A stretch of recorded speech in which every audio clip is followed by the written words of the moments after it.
तर मित्रांनो, तुमची पिल्लं डबकी होतात आणि काळजुलाब करतात का? तर हा व्हिडिओ संपूर्ण पहा.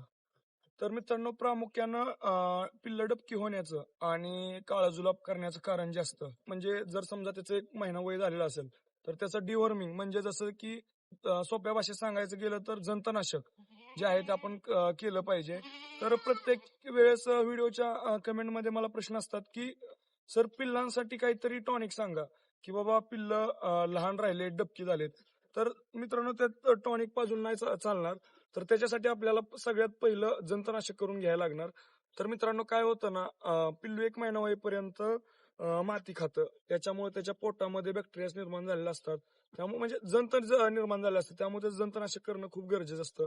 तर ज्यावेळेस आपण 20 दिवस झाल्यानंतर किंवा 1 महिना झाल्यानंतर तर मी 21 दिवसामध्ये तुम्हाला जे दिसतंय आता सध्या आता हे जे तुम्हाला दिसतंय, हे पिल्लू 1 महिना 8 दिवसात झालेलं आहे आता सध्या.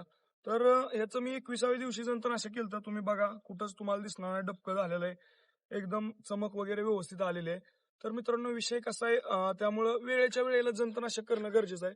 आणि जंतनाशक केल्यानंतर त्याला लिव्हर टॉनिक जे आहे ते ब्रोटॉन दिलं पाहिजे.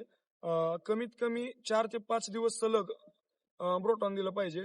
तर मित्रांनो हे अल्बोमार आहे. हे अल्बोमार जे आहे ते तुम्ही सगळ्यात पहिलं जंतनाशक करताना 21 दिवसाच्या पिल्लाला वापरलं पाहिजे. तर ह्याचं प्रमाण जर बघायला गेलं तर जवळपास गोटसाठी जे आहे तर ते 2 ते 3 ml पर 10 kg बॉडी वेट म्हणजे जवळपास 10 किलोला 3 मिली आपण वापरू शकतो. अशानुसार आहे याचं हे.